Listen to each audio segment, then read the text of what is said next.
short short part of celebrating the 7th birthday of your brother. Yeah. So I'm asking just one question: how often do the journalists ask you about your brother? Because I read you said once, when I play in front of an audience, fans will come up to me and talk to me, but never mention me. It's only journalists who ask for comparison. Usually, that's right. yeah. Well, journalists are very nosy. Well, how do you accept this? But journalists being nosy, that's their job. The job of the journalist is to be nosy. How do you feel at the moment now your wife has been killed in a car crash? I feel terrible. But really, how do you feel about non-stop asking about your brother? I don't get it. Nobody really bothers me. I mean, it's a nice celebration, you know. I mean, it's not a secret. What is the question? No, you answered the question. Yeah. But okay. Anniversary. Life is full of birthdays and anniversaries and milestones and all these things that we like to mark. But I mean, getting old is an inevitable consequence of growing up. You know, so everyone gets old, whether you're rich or poor, whether you're the Pope or whatever. Everyone gets old. That's a fact of life. So. What was the most important milestone for you? Well, actually, this year is 40 years since I released my first record, which I only realised about a month ago because I'm not very good at things like anniversaries and all that. I don't really bother too much. And also, it was 100 years this year since my mother and father were born. So they were both born in 1913. Of course, they're no longer alive. So they would have been 100 years today, this year. So that's worth mentioning as well. Absolutely. Well, you mentioned 40 years about releasing the first album. Yeah. What was your music? If you compare your music now to your music at the beginnings, because in 1994, after 20 years of silence, you released an album with different kind of music. It wasn't silence. I made a lot of noise, quite a lot. For other musicians, but not for yourself, right? So maybe if you compare your music style to those long backwards, what is your music? But the good thing about music, or anything you choose to do, like painting or learning something, is if you can continue it all your life. So even if you're not a very gifted musician, which I'm really not a gifted musician at all, you know, neither is my brother. So, but if you carry on trying to learn little by little all the time, by the time you're as old as me, it gets to be a kind of something that is worth something. You know, I mean, there are many people who are very gifted, young, and they can do things very easily, and that's wonderful. But then sometimes, if you just learn over a long period, that can be more valuable because it means you have you stick at something, you stay at something. So it's good to have things you do in life that you stick at and you like to do. It could just be playing tennis. And the funny thing is, even when you get older, you still want to get better at playing tennis. You know, work my backhand could be better. And it's like that with music. So I'm always learning something and trying to get better, and you feel that makes you, that's a good thing, a nice thing. Well, you did a lot of things in your life, like dress designing, like theater, cinema, journalist with important magazines, for important magazines. Also of course, songwriter, producer, also actor. What is your favorite field of expressing? Well, the only reason I did all those different things is because nobody would employ me, because I didn't really have any qualifications. So I didn't go to university. So I couldn't get a job anywhere, so I had to make my own job. Sort of thing. Which I think today a lot of young people have to learn to make their own job, you know, because not everyone is going to get a job from some nice big company going to give you a lot of money, etc. So I've always had to find my own jobs.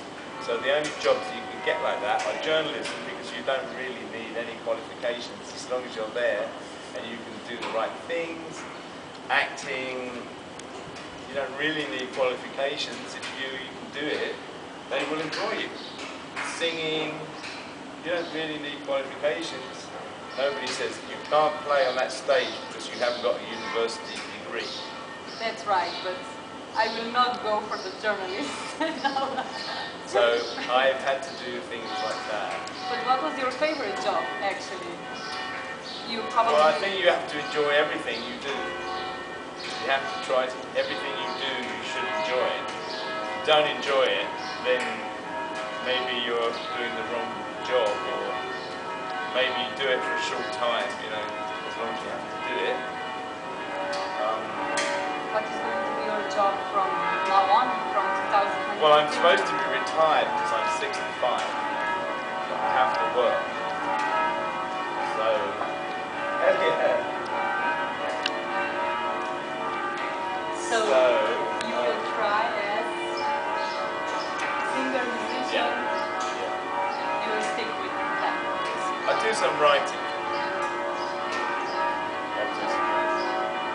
Okay. Well, you collaborate with some very famous names, worldwide famous names, like David Gilmour from Pink Floyd, and also, if I read correctly, as an actor with Pierce Brosnan. He was just in a play I was in. He wasn't famous then, nobody had heard of him. We all thought he would never make it. We said, Pierce Brosnan. Used to make jokes about him. But, you know, he was the one when became James Bond. Who would have thought it? Which collaboration is, I don't know, has some special place, and why was it special in your opinion? Well, it was nice. The first,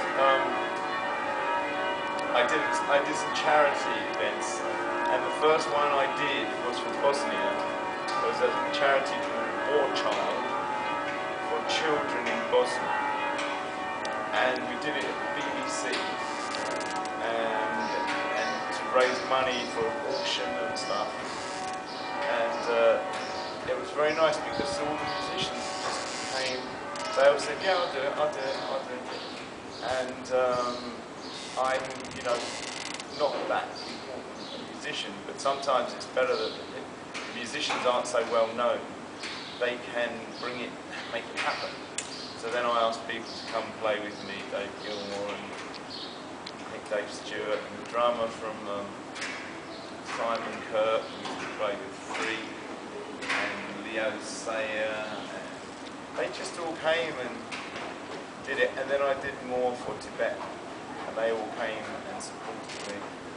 Sinead O'Connor, she came, and it's very nice when you have that kind of collaboration, because it's not about trying to make yourself look good, it's a matter of just trying to raise some money and bring people's attention. What do you think is the main point, I don't know, the main point of music nowadays, in your opinion? Well, like I say, I mean, I think, you know, for young people, it's a good, when I do some little bit of teaching in schools, and I say, well, it's kind of what I was saying to you before. If you start to learn music, it's a nice thing for you to do. Carry on doing it through your life, you will hopefully meet other people who play music. You play music together, then the other people may enjoy listening to the music. So you just do it for the camaraderie. It's like kind of playing football. People play football kind of to be in a team. So they have friends, they make friends, and they have common experiences. And so music is I'm like asking that. more about a meaning of the music.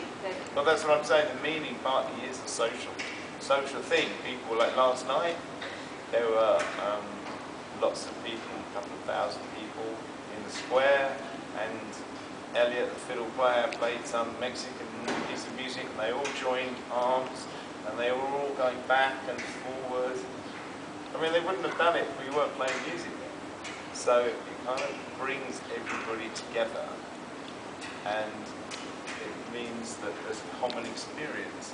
And it's a common experience not watching TV, or it's a live experience, which is a nice thing to do, not, you know, on your mobile phone, on your computer, you know, so it's kind of old-fashioned. It is, yeah. How will you describe your music for Slovenian people who don't know you, didn't heard about it, or maybe a few sentences? Old-fashioned. Old-fashioned. Not confused. It's that we don't really, you know, with the lineup, I had 3 of us who came from England. Usually plays double bass. She plays the violin, and I play acoustic guitar. But we have 2 drummers now. One from here, from Ljubljana, Ljubljana, and another, a friend of mine, a Brazilian from Vienna, who will play congas. So we'll have a lot of rhythm things. So if people want to dance, we can play music for dancing. That's what I like to do. But if people are not going to dance, they sit, maybe we'll play slightly different music. Because, you know, if they want to sit and fall asleep, you know, we play gentle music. They can fall asleep. I watched some of your live concerts, live shows, and you... Were there people falling asleep? No, you could be a dancer instead of a journalist. I don't think so. I leave the dancing to my brother. He's a very good dancer. Well, you have some impressive moves also. I sometimes go. Okay, just one question more about your coming album. Oh, yes. Yeah, we heard before. What is it about? Well, it's kind of more bluesy, rock. It's much more rocky. And I did a couple of songs with my brother, which was fun. And that should be out soon. And it's the title is called Concertina Jack, about an ancestor of mine who played concertina. You know what concertina is? Like an accordion. And he must have been a character because he had 12 children in England, and he left and went to Australia. He didn't come back. So it's a little story that I made into a song. So that's part of it. So a lot of my songs are kind of autobiographical. You said what kind of music you play. I think maybe the answer is kind of autobiographical. So I really write songs. So my music is built around the song. So if you write a very quiet song, a very gentle song, then you need gentle music. If you write a song about being very happy and a little bit drunk, then maybe that's a different kind of feeling. So that's how I see the music. It's like it kind of depends on the emotion or the feeling you have. You know, because I don't just play rock and roll or blues. The older you get, the more kind of nice you want to make kind of tunes. You know. Play for lots of people, for you little small people, for old people. So, thank you very much. Thank you. Just, do you really believe that you don't have the talent that you said before? I cannot forget this statement. I can't. I mean, I think everybody should dance. Whether they are good dancers or not, doesn't matter. But everybody really should sing. If they're a really great singer or not such a great singer, who cares? Just do it. You know, so dancing, people should just get up. And if someone laughs at them, oh, so what? Let them laugh at them. Give them a laugh, you know. Thank you.